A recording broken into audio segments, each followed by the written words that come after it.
Assalamualaikum warahmatullahi wabarakatuh. Bismillahirrahmanirrahim. Alhamdulillahirabbil alamin. Allahumma shalli wa sallim ala sayyidina Muhammad wa ala ali sayyidina Muhammad. Pada kesempatan kali ini masih bersama saya Faiz Aidin. Saya bersama narasumber tentang pendidikan akan kami bicarakan, yaitu bernama Ibu Romlah. Saya akan membacakan CV-nya sebelum kita bincang-bincang tentang pendidikan. Nama beliau adalah Romlah, Ibu Romlah, SPD, lahir di Jakarta 7 Januari 1970. Riwayat pendidikannya SD 04 Petang, Kembangan Utara, Jakarta Barat. Lalu melanjutkan MTSN 8 Jelambar, Jakarta Barat. Lalu melanjutkan MAN 1 Grogol, jurusan Agama Islam.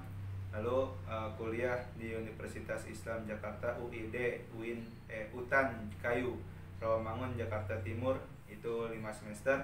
Lalu sambil mengajar itu ada program pemerintah Dual Mood, itu ngajar sambil kuliah. Beliau ngajar di MI Al-Hashimiyah, Pondok Cabe, Kembangan Utara, Jakarta Barat, dan sambil kuliah di UIN, jurusan PGMI 2019 di Jakarta, 4 tahun, lulusan tahun 2014. Lanjut, kita akan berbincang-bincang dengan beliau tentang pendidikan. Adapun alamat beliau ngajar yaitu di MI Al-Hashimiyah, itu di Jalan Kiai Hasyim Asy'ari, Kiai Hasyim, Pondok Cabe, RT 05 RW 01 nomor 21, Kembangan Utara, Kecamatan Kembangan, Jakarta Barat. Langsung saja kita bertanya-tanya tentang pendidikan. Sudah berapa lama mengajar di MI Al-Hashimiyah tersebut, Ibu Romlah?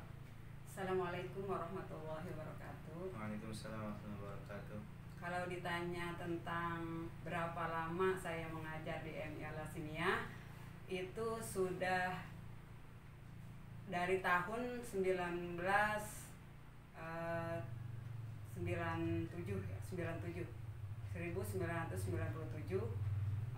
saya udah di MI Al-Hashimiyah. Sekarang sudah 20 tahun lebih. 23 tahun lebih. Siswa-siswi kelas berapa saja yang sudah diajarkan dari tahun 1997 sampai 2020 ini? Dulu siswa-siswi yang saya ajarkan itu dari tahun 1997 itu kelas 1 ya. Pertama kelas 1 sampai sekarang 2018 2019 itu saya ngajar kelas 3. Sekarang saya ngajar kelas 1 lagi, kembali ke kelas 1 lagi. Jadi udah 20 tahun. Jadi ya, saya ngajar di kelas 1. Jadi udah tahu tuh bagaimana anak-anak yang saya ajarkan, karena anak kelas 1 itu anaknya jujur. Kalau kelas 1 enak ngajarnya jujur, anaknya masih bisa. Jadi kita juga sebagai guru harus punya kesenangan sendiri, keahlian, biar supaya anak nanti bisa belajar dengan baik. Ya, jadi dari kelas 1 sampai dari kelas 1 sampai sekarang masih kelas 1 dan pernah mengajar kelas 3. Ya. Lalu bagaimana cara mengajar yang dilakukan, metode bagaimana caranya agar siswa-siswi itu selalu happy dan mudah paham yang diterapkan oleh Bu Romlah ini? Saya mengajar anak-anak dengan metode contextual teaching learning ya. Itu yang saya dapat dari UIN Syarif Hidayatullah, karena metode itu sangat menyenangkan bagi anak-anak, terutama karena dengan metode teaching learning itu adalah metode yang nyata. Jadi kita memberikan pelajaran kepada anak-anak secara nyata, yaitu misalnya contohnya kita mau mengajarkan apalagi kelas 1 itu harus nyata ada ya, misalnya benda-bendanya kayak semacam kita mengajar misalnya tentang kesehatan, hidup sehat, hidup bersih, ya harus kita contohkan. Oh ini hidup bersih, apa aja alat-alatnya? Ini sapu, berarti kita lihat bagaimana ini sapu, bendanya ada di kita. Ini sapu untuk apa anak-anak? Benda ini untuk menyapu. Jadi secara nyata gitu ya. Metodenya itu apakah hanya ceramah doang atau digabungkan dengan diskusi atau praktek? Itu metode apa saja yang sudah digunakan selama mengajar ini? Metodenya yaitu metode bisa ceramah kalau kelas 1 ya, bisa juga kalau diskusi itu sedikit-sedikit, karena kalau anak kelas 1 kan belum bisa kalau untuk diskusi ya. Kalau anak kelas 1 biasanya ceramah sama apa tuh? Ada lagi ya yang selain ceramah itu ya udah diskusi, tapi diskusi yang kadang-kadang kalau dia udah agak bisa baru kita diskusi gitu. Tanya jawab itu ada tanya jawab sama itu ceramah. Lanjut pertanyaan kelima ini, pelajaran apa saja yang diajarkan kepada peserta didik selama dari 1997 sampai 2020 ini? Apa saja mata pelajaran yang sudah diampu oleh Bu Romla ini? Untuk mata pelajaran kalau di MI itu semuanya, jadi guru harus bisa, harus tahu ya, dari pelajaran umum, yaitu ke pelajaran umum kan biasanya bahasa Indonesia, matematika, IPA ya, semuanya pokoknya pelajaran umum. Dan juga ada ditambah kalau di MI itu ada pelajaran agamanya, jadi akidah akhlak, fikih, Al-Quran hadis, bahasa Arab, itu jadi semuanya ya, guru harus tahu semuanya pelajaran ya, umum dan agama. Jadi beliau ini mengampu semua pelajaran, karena ya di jurusan PGMI pun ya dipelajarin semua pelajaran yang ada di MI buat mengajar kepada siswa-siswi. Jadi harus pintar pelajaran umum juga dan agama pun juga, apalagi gitu. Terus bagaimana pandangan Bu Romla ini tentang perkembangan kurikulum yang ada di Madrasah Ibtidaiyah dari pertama kali mengajar sampai sekarang? Silakan dijelaskan. Kurikulum yang ada di Madrasah Ibtidaiyah itu kita berpacu kepada kurikulum yang dibuat sama pemerintah. Jadi ya kurikulum yang memang sudah ditunjuk gitu, kurikulum yang kita pakai. Terus di situ ada silabus juga, biasanya menggunakan kurikulum silabus buat RPP gitu. Jadi kurikulumnya itu selalu berubah karena sesuai dengan tuntutan zaman, apalagi sekarang kurikulumnya. Misalnya kalau untuk yang dulu itu kurikulumnya kurikulum 2006. Kalau sekarang tematik ya, K13 atau kurtilas gitu ya, pakai kurtilas. Jadi sampai sekarang itu tematik terpadu anak-anak. Jadi semua pelajaran itu dipadukan jadi satu. Jadi namanya tematik, belajar tematik atau kurikulum K13 gitu. Mengenai K13 ini, kurikulum K13, keunggulan dan kelemahan dari kurikulum K13 menurut Bu Romla itu bagaimana?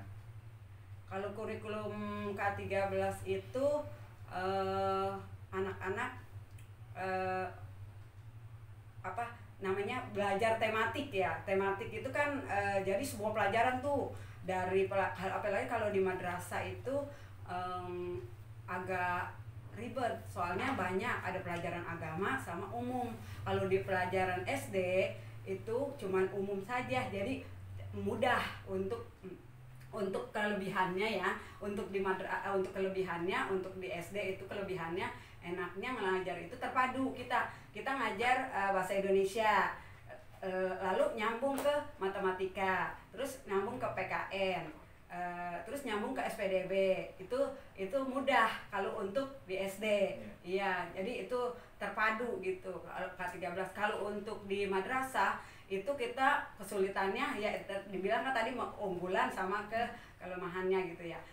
Kalau untuk di madrasah itu kita banyak kita harus memadukan juga dari yang tadi saya udah katakan bahwa pelajaran bahasa Indonesia misalnya harus dipadukan sama matematika itu, terus sama pelajaran agama kayak akidah akhlak itu harus terpadu semuanya gitu. Jadi kesulitannya cuma di situ aja. Saya kalau masalah di MI gitu yang nggak sulit sih, maksudnya agak kurang, agak ribet begitu memadukannya. Kalau pelajaran umum sama umum kan enak, kalau pelajaran umum sama agama kan itu rada kurang sinkron gitu. Jadi kita buat lagi tuh ini dipeta-petakan saja gitu, misalnya akidah sesuai dengan bagaimana kita, karena di K13 itu ada pengetahuan dan ada keterampilan.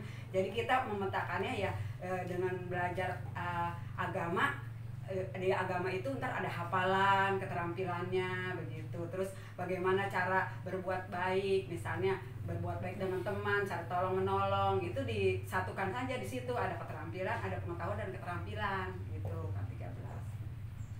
Ya, itu sedikit penjelasan tentang perkembangan kurikulum.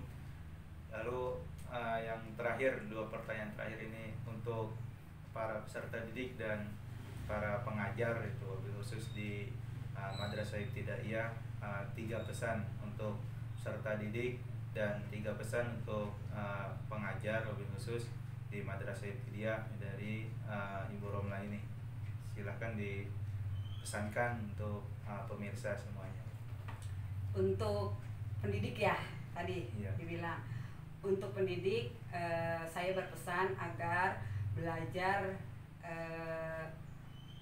maksudnya untuk pendidik apa untuk yang dididik ini? Dua-duanya. Untuk Dua-duanya. peserta didik. Untuk peserta didik ya, belajar yang rajin, biar supaya menjadi orang yang berguna untuk masa depan.